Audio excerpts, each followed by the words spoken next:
Je m'appelle Sarah Mitchell. J'ai 40 ans, je suis mariée à Daniel et nous vivons dans une banlieue tranquille près de Seattle. Daniel est comptable, fiable, pratique, mais distant émotionnellement. Après 18 ans de vie commune, nos conversations se résumaient à des horaires et des factures. Notre affection avait été remplacée par des routines polies, nos rires par le silence. Je me disais que c'était le propre du mariage, calme, stable, prévisible. Puis est arrivé Evan Carter, le fils de ma meilleure amie Laura, âgé de 18 ans. Il était chez nous pour le week-end pendant que Laura était partie en court voyage d'affaires. Je me souvenais d'Evan comme d'un garçon timide et maladroit qui avait l'habitude de renverser du soda sur la moquette et de jouer aux jeux vidéo au sous-sol. Mais quand j'ai ouvert la porte, ce vendredi soir-là, je suis restée figée. Ce n'était plus un enfant. Il était grand, sûr de lui, et il avait ces mêmes yeux bleus perçants que sa mère. Madame Mitchell, dit-il avec un sourire. Wow, ça fait des années!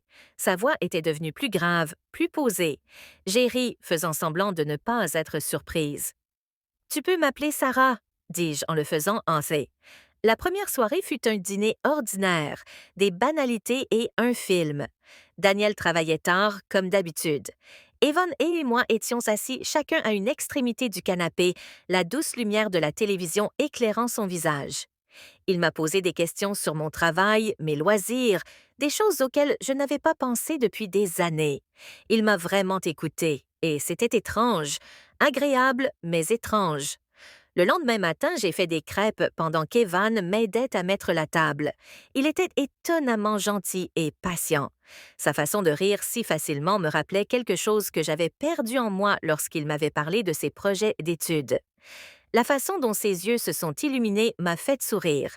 J'ai réalisé que je n'avais pas vu une telle excitation sur le visage de Daniel depuis des années. L'après-midi, Daniel n'était toujours pas rentré. Evan a proposé de m'aider au jardin et les heures ont filé. Nous avons ri lorsqu'il m'a accidentellement arrosé avec le tuyau d'arrosage et je lui ai renvoyé de l'eau en plaisantant. Le soleil faisait briller les gouttes dans ses cheveux et pendant un instant, j'ai oublié mon âge. J'ai oublié que j'étais mariée. Ce soir-là, nous étions assis sur la véranda à regarder le ciel se teinter de rose et d'or. Il a raconté comment sa mère me décrivait toujours comme son amie fidèle, celle qui avait toujours tout sous contrôle. J'ai souri, même si cela me faisait un peu mal. Si seulement elle savait, ai-je murmuré. Il m'a regardé avec curiosité, mais j'ai changé de sujet. Dimanche est arrivé trop vite. Daniel décida finalement de passer du temps à la maison, mais sa présence était plus une interruption qu'un réconfort. Il remarquait à peine Evan, à peine moi. Au dîner, il n'arrêtait pas de consulter son téléphone, marmonnant à propos des échéances. Lorsqu'il quitta la table, Evan me regarda et dit doucement « Il ne te voit pas ». Ces mots me blessèrent plus que je ne l'aurais cru. « C'est compliqué », murmurai-je. Il hocha la tête, le regard fixe. « Tu mérites quelqu'un qui, lui, te voit. » Je ne répondis pas. Je ne pouvais pas.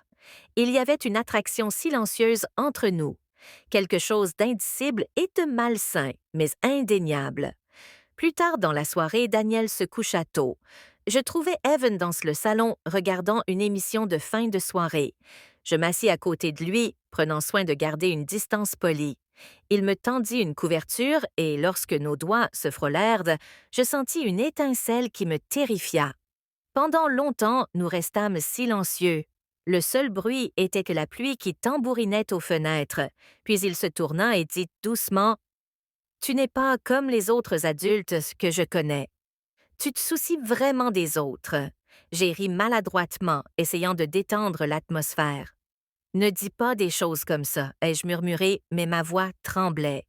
Il avait l'air gêné, même presque désolé, et j'ai compris qu'il n'avait pas voulu que ça sonne comme ça.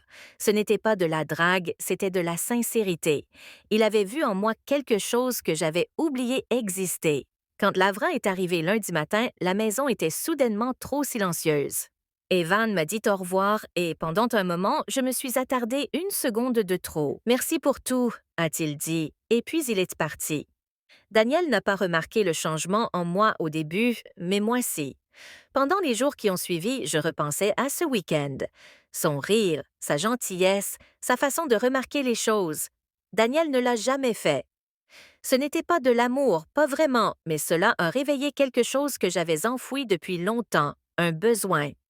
Une semaine plus tard, Lara a appelé pour me remercier à nouveau. Elle a mentionné qu'Evan lui avait dit que je lui avais fait voir l'âge adulte différemment. J'ai esquissé un sourire sans savoir quoi dire. Ce soir-là, Daniel et moi étions assis à table en silence. Pour une fois, je l'ai regardé et j'ai vraiment réalisé à quel point nous nous étions éloignés. Ce week-end ne s'est pas transformé en une liaison interdite. Il n'y a pas eu de scandale, pas de texto secret, ni de rendez-vous caché, mais il m'a marqué, me rappelant à quel point j'étais devenue seule et combien il était dangereusement facile d'être attiré par quelqu'un qui me redonnait simplement goût à la vie. Des mois plus tard, j'ai dit à Daniel que je voulais une thérapie de couple. Il a été surpris, peut-être même effrayé, mais il a accepté. Nous avons recommencé à nous parler, à vraiment nous parler pour la première fois depuis des années. Ce n'était pas parfait, mais c'était quelque chose. Je ne lui ai jamais parlé de l'étincelle de ce week-end-là. Je ne l'ai pas dit à Lara non plus. Certaines choses sont mieux vaut les laisser comme des leçons silencieuses. Parfois, l'infidélité ne se manifeste pas physiquement, elle se manifeste dans le cœur, dans les espaces où l'amour a disparu. Et bien que rien de physique ne se soit jamais produit entre Evan et moi, ce week-end a tout changé. Il m'a montré à quel point la loyauté peut être fragile, à quel point l'attention peut facilement se confondre avec l'affection, et comment la frontière entre la gentillesse et le désir peut s'estomper avant même qu'on s'en rende compte. Avec le recul, je suis reconnaissante que cela se soit terminé ainsi. Cela m'a forcée à affronter la vérité, non pas sur Evan, mais sur moi-même. Car parfois, la liaison la plus dangereuse est celle qui n'aboutit jamais vraiment et qui parvient pourtant à briser le cœur.